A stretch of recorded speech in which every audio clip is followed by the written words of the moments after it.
নমস্কাৰ বন্ধু বান্ধৱীসকল, আপোনালোক সকলোকে পুনৰবাৰ টিপছ অসম ইউটিউব চেনেলটোলৈ স্বাগতম জনাইছোঁ। বন্ধু বান্ধৱীসকল, এই ভিডিঅ'ত আমি আপোনালোকক জনাম যে আপোনালোকে কেনেকৈ মাত্ৰ 100টা লোকেল কুকুৰা পোহপাল দি মাহিলী 30ৰ পৰা 32,000 টকা উপাৰ্জন কৰিব পাৰিব।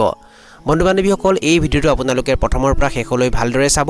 আৰু যদি আপোনালোকে এই ভিডিঅ'টো ফেচবুকত চাই আছে তেনেহ'লে আমাৰ পেজটো লাইক কৰি দিব, আৰু যদি ইউটিউবত চাই আছে তেনেহ'লে এতিয়াই আমাৰ এই টিপছ অসম ইউটিউব চেনেলটো ছাবস্ক্ৰাইব কৰি ওচৰতে থকা বেল ঘণ্টিটো বজাই দিব। 500 ব্ৰইলাৰ পুহিলে আমাৰ যিমান লাভ হয়, 100টা লোকেল কুকুৰাক পোহপাল দিলে আমাৰ তাতকৈ বেছি লাভ হয়। প্ৰথমতে আমি ব্ৰইলাৰ আৰু লোকেল কুকুৰাৰ বিষয়ে কিছু কথা জানি লওঁ।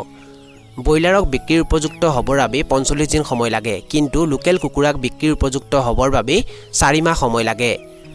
45 দিন বয়সত এটা ব্ৰইলাৰৰ ওজন 2 কেজি 200 গ্ৰাম পৰ্যন্ত হয়, আৰু 4 মাহ বয়সত এটা লোকেল কুকুৰাৰ ওজন 1 কেজি 200 গ্ৰামৰ পৰা 1 কেজি 400 গ্ৰাম পৰ্যন্ত হয়।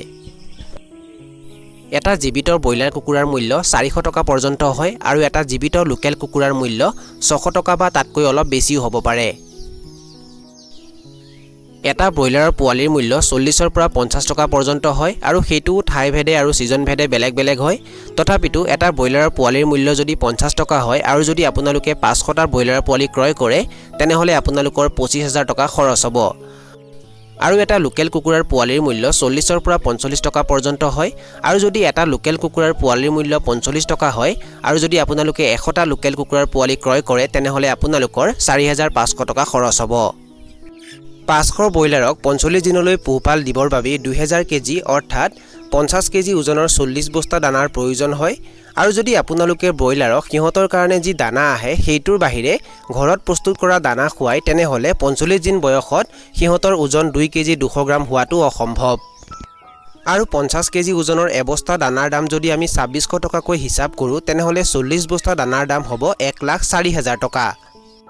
100 লোকেল কুকুৰাক 4 মাহলৈ পোহপাল দিবৰ বাবে 750 কেজি অৰ্থাৎ 50 কেজি ওজনৰ 15 বস্তা দানাৰ প্ৰয়োজন হয়। আৰু লোকেল কুকুৰাবোৰৰ দানাৰ খৰচ কম কৰিবৰ বাবে আপোনালোকে সিহঁতৰ কাৰণে যি দানা আহে সেইটো কমকৈ ব্যৱহাৰ কৰি সেইটো দানাৰ লগত চাপত, ৰাইচ পলিচ, ঘৰৰ যিবোৰ পেলনীয়া খাদ্য থাকে সেইবোৰ, আৰু ইয়াৰ লগতে মাকৈ সৰু সৰুকৈ পিচি আপোনালোকে সেই দানাৰ লগত মিহলি কৰি দিব পাৰে। আৰু ইয়াৰ লগতে আপোনালোকে বিভিন্ন সেউজীয়া শাক পাচলিৰ অংশ, সজিনা পাত এইবোৰ সৰু সৰুকৈ কাটি দানাৰ লগত মিহলি কৰি দিব পাৰে। আৰু এনেকৈ যদি আপোনালোকে কুকুৰাবোৰৰ কাৰণে ঘৰতে দানা প্ৰস্তুত কৰে তেনেহ'লে প্ৰতি কেজি দানাৰ মূল্য খুব বেছি 30 টকা হ'ব। আৰু যদি প্ৰতি কেজি দানাৰ মূল্য 30 টকা হয় তেনেহ'লে 750 কেজি অৰ্থাৎ 15 বস্তা দানাৰ দাম হ'ব 22,500 টকা। 500 ব্ৰইলাৰৰ বাবে ঔষধ আৰু বিভিন্ন ভেকচিনৰ নামত আমি 5,000 টকা হিচাপ কৰিছোঁ, আৰু 100 লোকেল কুকুৰাৰ বাবে ঔষধ আৰু বিভিন্ন ভেকচিনৰ নামত আমি 600 টকা হিচাপ কৰিছোঁ। এতিয়া সৰ্বমুঠ কৰোঁ। 500 ব্ৰইলাৰক 45 দিনলৈ পোহপাল দিবৰ বাবে আমাৰ সৰ্বমুঠ খৰচ হয় 1,36,000 টকা, আৰু 100 লোকেল কুকুৰাক 4 মাহলৈ পোহপাল দিবৰ বাবে আমাৰ সৰ্বমুঠ খৰচ হয় 27,600 টকা। এতিয়া আমি কথা পাতিম আমদানিৰ বিষয়ে। এটা ব্ৰইলাৰৰ ওজন যদি 2 কেজি 200 গ্ৰাম হয় তেনেহ'লে 500 ব্ৰইলাৰৰ ওজন হ'ব 1100 কেজি, আৰু প্ৰতি কেজি ব্ৰইলাৰ যদি আমি 145 টকাকৈ বিক্ৰী কৰোঁ তেনেহ'লে 1100 কেজিৰ ব্ৰইলাৰৰ মূল্য হ'ব 1,59,000 টকা। ইয়াত যে আমি প্ৰতি কেজিৰ ব্ৰইলাৰৰ মূল্য 145 টকাকৈ হিচাপ কৰিছোঁ এইটো কম বেছিও হ'ব পাৰে। আৰু 4 মাহত এটা লোকেল কুকুৰাৰ ওজন যদি 1 কেজি 400 গ্ৰাম হয় তেনেহ'লে 100 লোকেল কুকুৰাৰ ওজন হ'ব 140 কেজি, আৰু যদি প্ৰতি কেজি লোকেল কুকুৰা আমি 400 টকাকৈ বিক্ৰী কৰোঁ তেনেহ'লে 140 কেজি লোকেল কুকুৰাৰ মূল্য হ'ব 56,000 টকা। 500 ব্ৰইলাৰক 45 দিনলৈ পোহপাল দিবৰ বাবে কিমান টকা খৰচ হৈছিল? 1,37,000 টকা।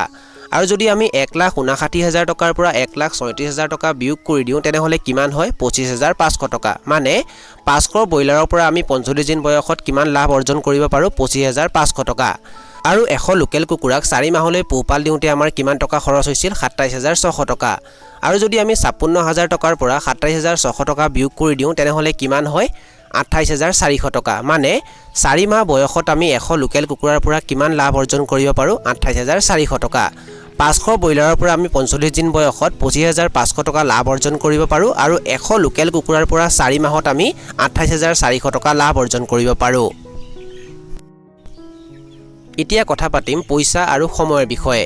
ব্ৰইলাৰ আমি 4 মাহত 2 বাৰ বিক্ৰী কৰিব পাৰোঁ, আৰু 500 ব্ৰইলাৰৰ পৰা যদি আমি এবাৰত 25,500 টকা লাভ অৰ্জন কৰিব পাৰোঁ তেনেহ'লে 2 বাৰ বিক্ৰী কৰি কিমান লাভ অৰ্জন কৰিব পাৰিম? 51,000 টকা।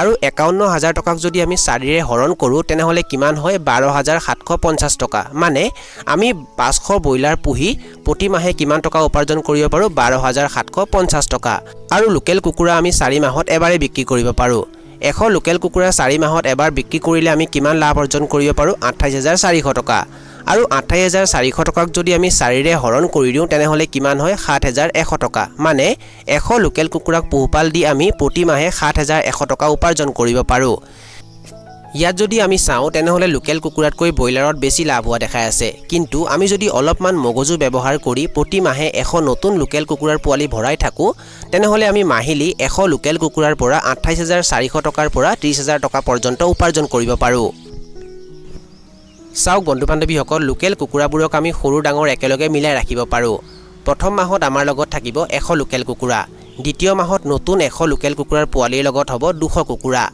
তৃতীয় মাহত আগৰ 200 আৰু নতুন 100 পোৱালিৰ লগত হ'ব 300 কুকুৰা চতুৰ্থ মাহত আগৰ 300 আৰু নতুন 100 লোকেল কুকুৰাৰ পোৱালিৰ লগত হ'ব 400 কুকুৰা এতিয়া পঞ্চমটো মাহত যদি আমি 100 লোকেল কুকুৰা বিক্ৰী কৰি দিও তেনেহলে 100 নতুন লোকেল কুকুৰাৰ পোৱালি ভৰাই দিম আৰু এনেদৰেই আমি প্ৰতি মাহত 100 লোকেল কুকুৰা বিক্ৰী কৰিব পাৰিম আৰু আমাৰ লগত 400 লোকেল কুকুৰা মজুত থাকিব আৰু এনেদৰেই আমি মাহিলি 100 লোকেল কুকুৰাৰ পৰা 28400 টকাৰ পৰা 30000 টকা উপাৰ্জন কৰিব পাৰো ব্ৰইলাৰক আমি সৰু ডাঙৰ একেলগে মিলাই ৰাখিব নোৱাৰো সেই কাৰণে 500 ব্ৰইলাৰৰ পৰা আমি মাহিলি 12750 টকা উপাৰ্জন কৰিব পাৰো আৰু 100 লোকেল কুকুৰাৰ পৰা আমি মাহিলি 28400 টকাৰ পৰা 30000 টকা উপাৰ্জন কৰিব পাৰো ইয়াৰ পৰা দেখা গ'ল যে ব্ৰইলাৰতকৈ লোকেল কুকুৰাত বেছি লাভ হয় এতিয়া আমি কথা পাতিম ব্ৰইলাৰ আৰু লোকেল কুকুৰাক পোহপাল দিওঁতে হোৱা ভিন্নতাবোৰৰ বিষয়ে ব্ৰইলাৰক ফাৰ্মৰ ভিতৰত ৰাখি চোৱাচিতা কৰা হয় কিন্তু লোকেল কুকুৰাবোৰক ফাৰ্মৰ ভিতৰত ৰাখি চোৱাচিতা নকৰিলেও হয় ব্ৰইলাৰক আমি মুকলি পদ্ধতিত এৰি পোহপাল দিব নোৱাৰো কিন্তু